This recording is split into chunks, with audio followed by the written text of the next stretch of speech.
Good afternoon now. Hello and welcome to the State of the City Luncheon. This event is sponsored by the Greater Springfield Chamber of Commerce and presented by the Commercial Real Estate Network of the Capital Area Association of Realtors. Again, I'm Lisa Schaefer, Director of Operations and currently serving as the interim CEO for the Chamber. It's my pleasure to welcome you on behalf of the sponsors and Mayor J. Michael Houston. We would like to recognize many of our partners who are elected officials that were able to join us today. Please hold your applause until all names are called. Those in attendance include Springfield Mayor J. Michael Houston, Sangamon County Administrator Brian McFadden, City Treasurer Jim Langfelder, Sangamon County Auditor Paul Palazzolo, Sangamon County Recorder Josh Langfelder, Springfield Alderman Joe McMenamin and Corey Jobe, the Mayor of Auburn Barbara Stamer, President of Benedictine University at Springfield Michael Bromberg, Chancellor of University of Illinois Springfield Dr. Susan Cook, and Interim Superintendent of Springfield Public Schools, Dr. Robert Hill. The Greater Springfield Chamber of Commerce is focused on enhancing our members' success and advancing our economy. And we have many great projects now that I'd like to tell you about. The Economic Gardening Program was founded by the Edward Loeb Foundation in 1985. It's a program that embodies a grow from within strategy for economic development, supporting small and mid-sized companies. This is our second year to offer the program, and our goal is to select 9 participants. Applications will be accepted through March 31st, and there are flyers at your table with more information. The Summer Youth Employment Program continues to provide employment opportunities to high school and college students while offering local businesses valuable employees at no cost to the employer. The program has seen more than 400 students participate since its inception. Call the Chamber soon if you'd like to participate. Chamber representatives and community leaders visited Washington, D.C. earlier this month to advocate for 2 important community issues.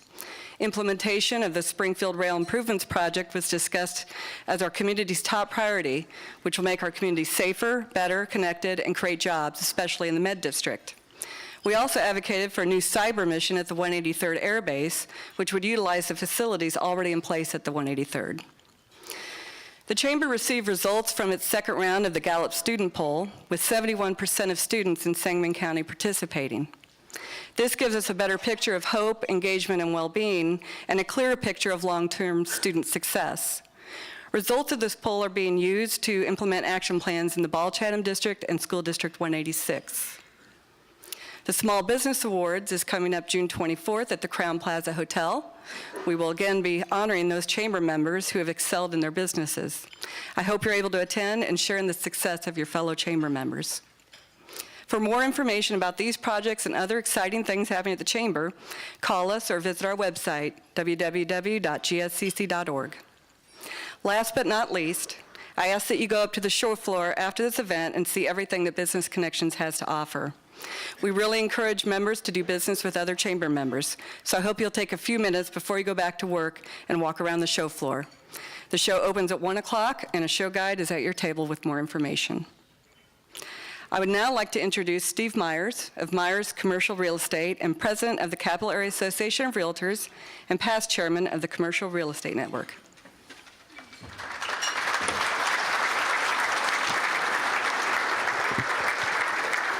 Thank you, Lisa. May need to move that one up a little bit. Thanks, Lisa. And hello, everyone. Thanks for joining us today for a very special day in the life of Springfield.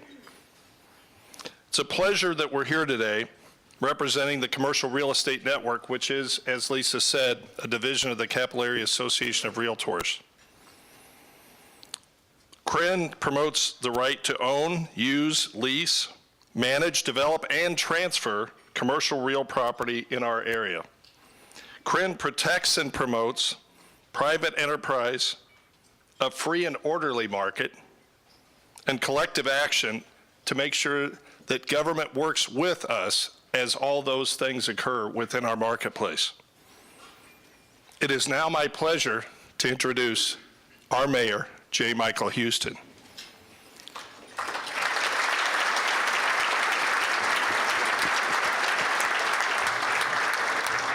J. Michael Houston became the 23rd mayor of our fair city on April 29, 2011. He has previously held the positions of Chairman, President, and CEO of Town and Country Bank. In February of 2009, he retired from the bank and became its Chairman Emeritus. Prior to that, Mr. Houston served for approximately 16 years at Bank One as a Senior Vice President and was responsible for the investment management, group there at Bank One, and previously served as our mayor from 1979 to 1987. Mr. Houston served as chair of the Board of Trustees for Western Illinois University and served on their board for 16 years until 2013, including 4 years, as I mentioned, as their chair. A Springfield native, Mayor Houston, his community involvement runs very deep, as we all know. He is the former chairman of the board of St. John's Hospital and served twice as the chair of this organization and continues to serve to this day on both of those institution boards. And our thanks goes to him for that. He's past president of Downtown Springfield Incorporated and actually was there when the organization was formed back in the early 1990s. And he is the past president of the Illinois Municipal League and serves on its board continuing today. He received his bachelor's degree from the Illinois State University and his MBA from the University of Illinois in Urbana. Please join me in welcoming our mayor, J. Michael Houston. Thank you. Steve, thank you very, very much. And thank you to the Commercial Real Estate Network for again sponsoring this luncheon. I want to tell you, this is a great sight from up here because this room is really full. If they could get about 3 more people in here, I think they'd really be doing something. I'm afraid that we've got the fire marshal here also, and he might start going around and doing a little bit of counting, which would not be a good thing. Again, good afternoon, and I will only guarantee you one thing this afternoon. The message that you will receive today at the Prairie Capital Convention Center is going to be a far better message than the message that people are receiving at the state capitol right now.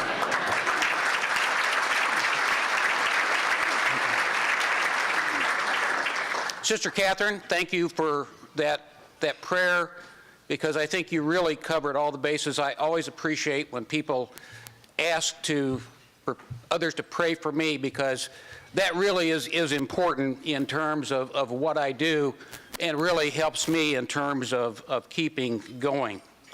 You know, this is the third time that I've had the opportunity to come here for the State of the City. As I told you in each of the past 2 times that I've been here, I'm still having the time of my life. Believe it or not, I'm having fun on a daily basis. And even though the job has certainly had its challenges, the joy and honor to serve the people of Springfield is really something that I cherish. You know, when I ran for office in 2011, I ran because I loved this city. And someone needed to step forward and to deal with the problems that existed in city government. Now, traveling the journey with me is the love of my life, my wife, Carolyn.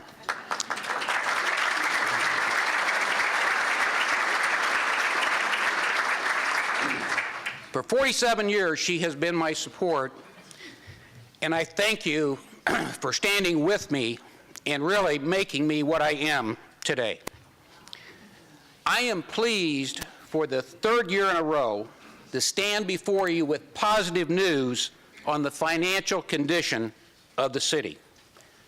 As you will recall, if you were here either last year or the year before, one of the things I started off with saying was that as a banker, I looked at the city as being bankrupt when I took over in May of 2011. Not from a legal point of view, but from a person who had spent 24 years in banking. For the fiscal year ending February 28, 2011, the average daily balance was a negative $3.5 million a day in the corporate fund. And the corporate fund is the general fund that pays for the basic services of city government. Rebuilding the city's finances was and continues to be my top priority. We had to make some difficult choices that were necessary for the city's long-term stability. In doing so, we created a roadmap for recovery in a short 10-month period that remained through 2012, and we actually turned the corner in terms of the city's finances during that 10-month period. I can report today that the daily average balance in the corporate fund for fiscal year 2014, which ended this past February 28th, was $7.8 million a day. That is up from $2.8 million a day the previous year, and that's really up from a negative $3.5 million for the fiscal year before I took office. That is an $11.3 million turnaround in 3 years. Now, also during this past fiscal year, our corporate fund balance is preliminarily projected to end up at greater than $20 million, which is the first time that the city has ever had that much money in its corporate balance, and the highest the city has ever experienced.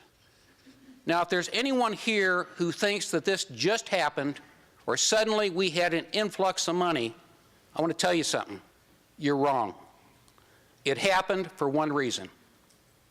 We have a management team that manages city government, and we manage the budget. Our financial resilience has not gone unnoticed. Our economic improvement was recently recognized by both Moody's Investor Service and Standard & Poor's. In today's economic climate, it is a major step for any governmental entity to receive an upgrade from a rating agency. But more to the point, our own local investors have shown faith in our resiliency. During the first phase of our infrastructure program, Sangamon County investors ordered $4.3 million worth of our bonds. Overall, the demand outweighed the supply with $73 million of orders for $27 million of bonds. I believe that this is a strong indicator that faith in the city finances has been restored. My long involvement with the Chamber and the community gave me a unique insight into our city's infrastructure. It was an issue that had been neglected for 20 years. The problem was determining a mechanism to finance and pay for those needed repairs. As mayor, I knew it would require my leadership to find a solution. Last year at this luncheon, I addressed the need to pass the ordinances that I had proposed to deal with our infrastructure problems. I am happy to report that with the support of the Chamber of Commerce, local labor leaders, a number of neighborhood associations, and a majority of the members of the City Council, we were able to find a solution that provides the needed funding to begin addressing our maintenance and repair needs. In fact, without the strong support of the Chamber of Commerce, the infrastructure program would not have happened. After a very harsh winter with water main breaks, standing water, sewer backups, and potholes, I am pleased to announce that over the next 3 years, we will tackle our crumbling infrastructure. We will begin with approximately $22 million of overlay work to our streets during this fiscal year. But before I go more in depth about the program, there are 3 people here from the Public Works Department that I would like to recognize. Mike Dirksen is the Operations Coordinator for the Streets Division. Dave Haversberg is a Master Operating Engineer, and Joe Catalino is the Public Works foreman.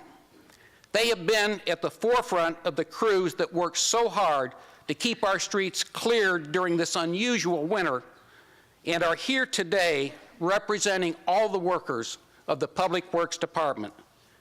These are just 3 of the Public Works employees who worked tirelessly this past winter to clear our roads and keep our drivers as safe as possible. Most of the work that was done overnight in bitter cold hours under terrible conditions. Typically, it is overnight when we call crews get the call to come in. These 3 workers, along with their colleagues, worked long, hard, cold hours for the people of Springfield. Please join me in warmly extending our appreciation to our Public Works Department. And gentlemen, would you please stand?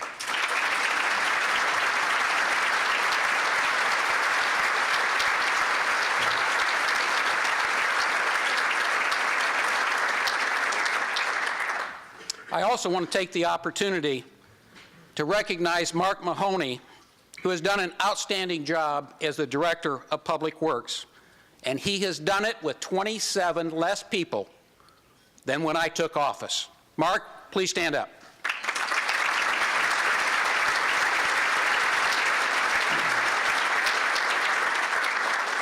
Now, we have a number of people from city government that are right over here. We've got police officers, we got firefighters, we got people from CWLP. And when you think about the winter that we have experienced, these are people who are serving this community 24 hours a day, 7 days a week. And they serve it no matter what the weather is, what the conditions are, or what the problems are. And I would ask all of the people from city government to please stand up and be recognized.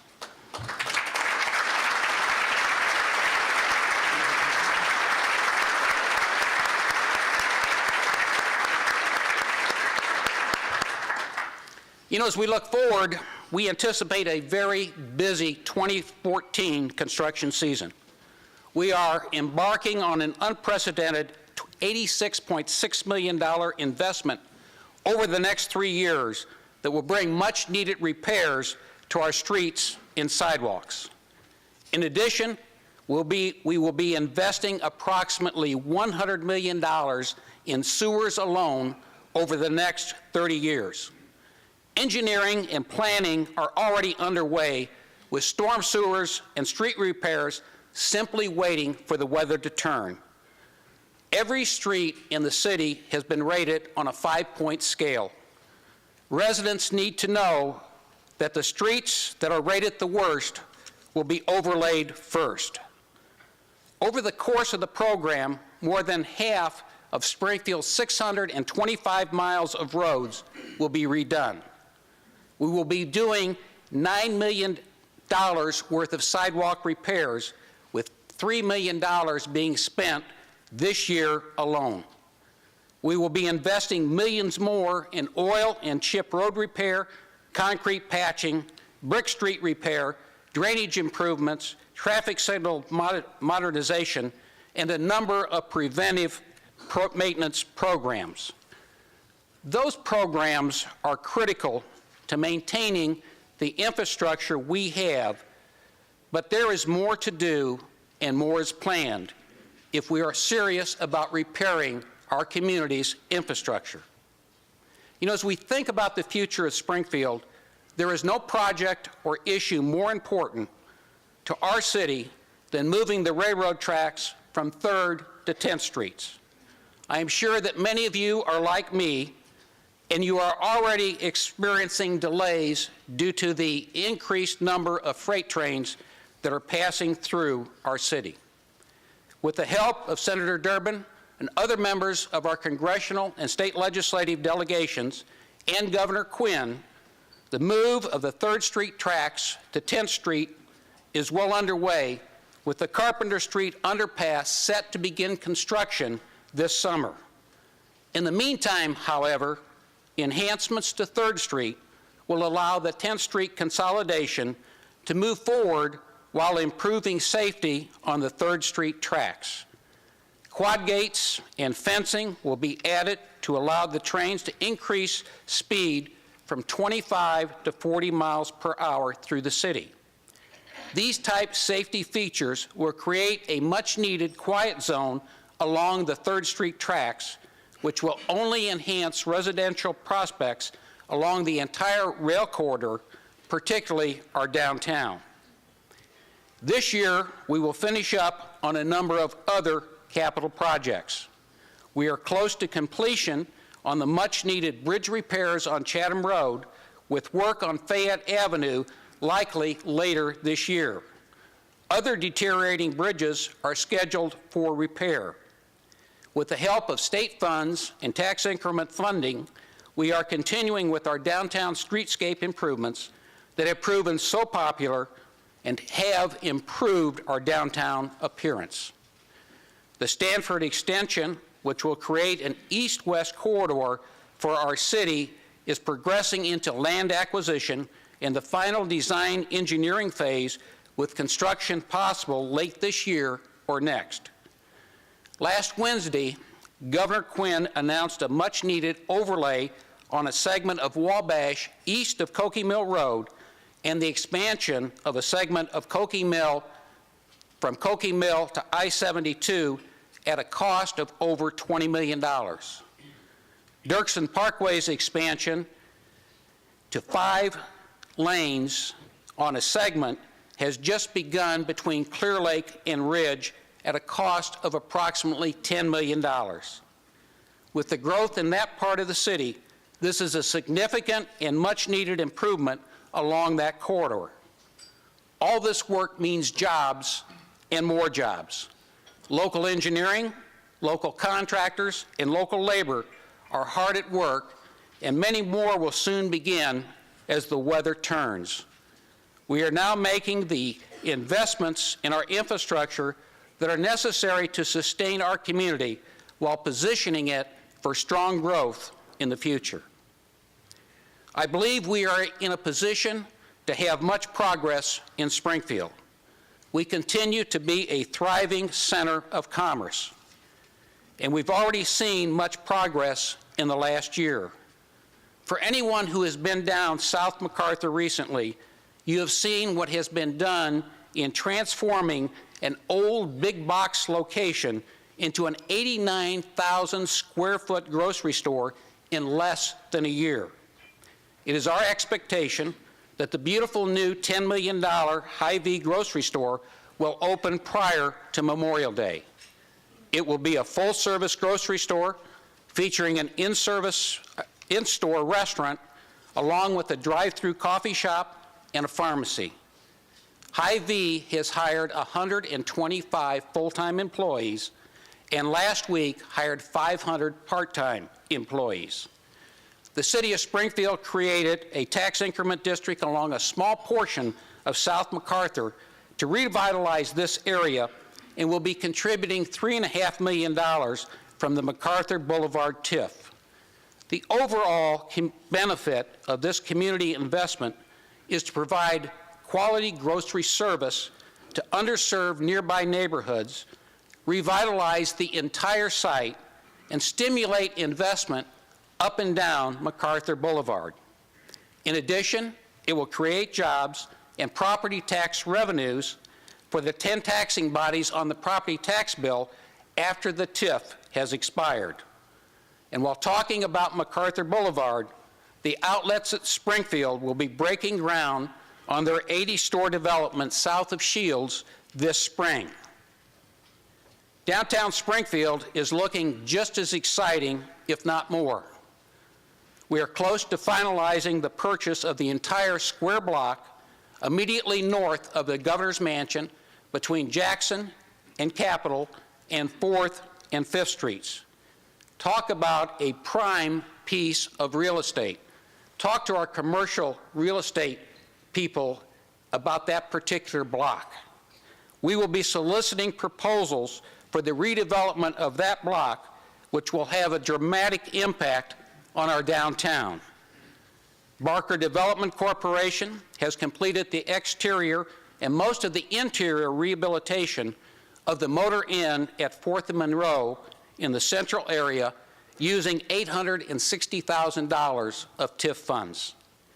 Bright Day New Development continues to work on the Ferguson building at 6th and Monroe and the Booth building just a little south on Monroe.